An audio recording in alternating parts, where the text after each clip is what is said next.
కూటమి ప్రభుత్వ అసత్య ప్రచారాలను తిప్పికొడతామని వైఎస్ఆర్సీపీ ఉమ్మడి చిత్తూరు జిల్లా అధ్యక్షుడు భూమన కరుణాకర్ రెడ్డి అన్నారు. చిత్తూరు జిల్లా వైఎస్ఆర్ పార్టీ కార్యాలయంలో నిర్వహించిన చిత్తూరు నియోజకవర్గ కమిటీ సభ్యుల విస్తృత స్థాయి సమావేశంకు ఆయన ముఖ్య అతిథిగా పాల్గొని మాట్లాడారు. ముందుగా వైఎస్ఆర్ చిత్రపటానికి నివాళులర్పించి కార్యక్రమంను ప్రారంభించారు. తిరుమల లడ్డూని రాజకీయ ప్రచారం కోసం కల్తీ జరిగిందని కూటమి ప్రభుత్వం వాడుకున్నదని దుయ్యబట్టారు. సీబీఐ నివేదించిన సీట్లో అది తప్పని తేలడంతో కూటమి నాయకులు తెల్లముఖం వేశారన్నారు. టీడీపీ నాయకులకు దమ్ముంటే 2014 నుంచి 19 జిల్లా కేంద్రంలో టీడీపీ నాయకుల బెదిరింపులకు ధీటుగా విజయానందరెడ్డి నిలబడ్డారన్నారు. ఎటువంటి కష్టం వచ్చినా పార్టీకి అండగా ఉంటూ కార్యకర్తలకి మద్దతుగా ఉంటారన్నారు. పార్టీ కార్యక్రమాలని విజయవంతంగా నిర్వహిస్తున్నారు. పార్టీ బలోపేతానికి తన వంతు కృషి చేస్తున్నారని కొనియాడారు. ఈ సమావేశంలో ఎమ్మెల్సీ సిపాయి సుబ్రహ్మణ్యం, జిల్లా పరిషత్ chairman Srinivasulu, Chittoor deputy mayor Chandrasekhar, మాజీ పార్లమెంట్ సభ్యులు రెడ్డప్ప తదితరులు పాల్గొన్నారు. పైలట్ ప్రాజెక్టుగా 4 నియోజకవర్గాలు ఎన్నుకుంటే తదనంతరం రాష్ట్రంలో మొట్టమొదట కమిటీలు పూర్తి చేసి చిత్తూరు నియోజకవర్గం నిలబడింది అంటే నా మీద ఆదరణ చూపిన గౌరవ పెద్దలు కరుణాకర్ రెడ్డి గారు స్ఫూర్తి, ప్రత్యేకించి మీరందరూ ఎంత తొందరగా సహకరించి చేశారో మీ కష్టార్జితం ఈ ప్రతిఫలం మీది అని కూడా నేను ఈ సభాముఖంగా తెలియజేసుకుంటున్నా. రూలింగ్ ఉన్నప్పుడు మనం సంతోషంగా ఉన్నప్పుడు చెయ్యి పట్టుకున్న నాయకులు అనేక మంది మోసం చేసి తల్లి పాలు దాగి రొమ్ము గుద్దు వెళ్లిపోయిన నాయకులు ఉన్నారు. కానీ ఈ రోజు 2.0లో ఎవరైతే కష్టంలో ఉన్నారో మీరందరూ ఎప్పటికీ జీవితంలో గుర్తుండిపోతారని కూడా ఈ సభాముఖంగా నేను తెలియజేసుకున్నా. మీకు ఏ కష్టం వచ్చినా అది నా కష్టం, నా సొంత కష్టం అని మీకు ఎప్పుడు ఒక సేవకుడిగా నేను పనిచేసి మీలో ఒకటిగా మీ మనిషిగా నేను మీ ముందు ఎప్పుడు ఉంటానని కూడా తెలియజేసుకుంటూ, శాసన మండలి సభ్యులు, రేపటి నుంచి ఇలాంటి ఆందోళన ఏదైనా జరిగితే మన ప్రత్యర్థి గుండెల్లో నిద్రపోయే విధంగా దడదడలాడించే విధంగా మొత్తం ఈ వేలాది మంతా కూడా రోడ్ల మీదకి రావాలి. కలిసింది కానీ ఆ చంద్రబాబు నాయుడికి నోట్లో ఆ పదాలు ఇంకా వస్తున్నాయి.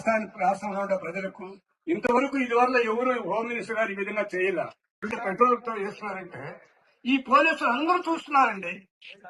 అందరూ రక్షించడానికి ఒక పోలీసు అన్నా వస్తున్నారా?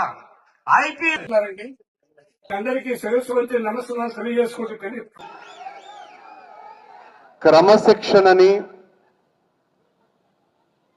నిబద్ధతని,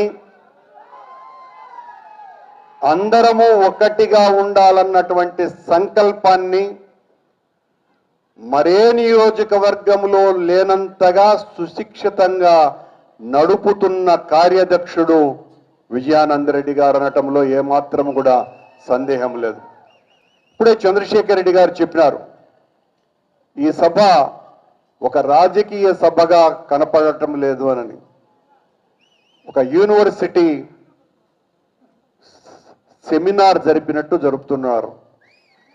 ఇంత క్రమశిక్షణ మొదలు నుంచి ఆఖరి వరకు ఏ ఒక్క చోట ప్రతి ఒక్కరు కూడా ప్రసంగాల్ని వినటానికి ఉత్సుకత చూపటం అన్నది చాలా అరుదైన విషయం. చిత్తూరు కల్చర్కే భిన్నమైనటువంటి విషయం.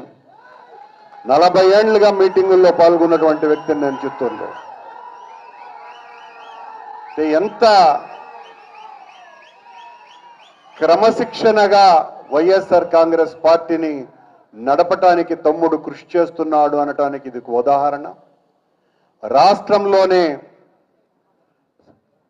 పార్టీ కమిటీల నిర్మాణంతో పాటు డిజిటలైజేషను 2 కంప్లీట్ చేసినటువంటి మొదటి నియోజకవర్గం కూడా చిత్తూరే కావటం చాలా చాలా ఆనందించదగ్గ విషయం.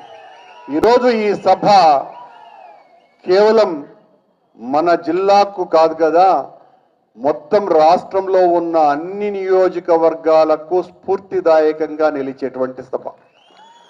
సభ అంటే పార్టీ కార్యకర్తల సమావేశం ఇలా జరుపుకోవాలి అని ఒక సందేశాన్ని సంకేతాన్ని ఇస్తున్నటువంటి సభ.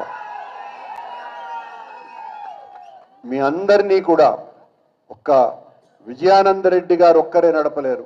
మీ అందరి సహకారము లేకపోతే, మీ సమిష్టి కృషి లేకపోతే, మీరందరూ తనకు మద్దతు ఇవ్వకపోతే ఇంత అద్భుతమైనటువంటి కార్యక్రమాన్ని చేయటం సుసాధ్యము.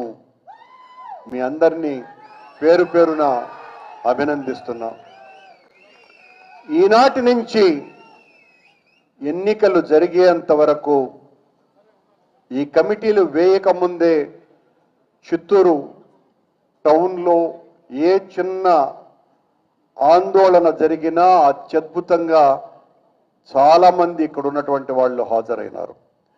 రేపటి నుంచి ఇలాంటి ఆందోళన ఏదైనా జరిగితే మన ప్రత్యర్థి గుండెల్లో నిద్రపోయే విధంగా, దడదడలాడించే విధంగా మొత్తం ఈ వేలాది మంతా కూడా రోడ్ల మీదకి రావాలి.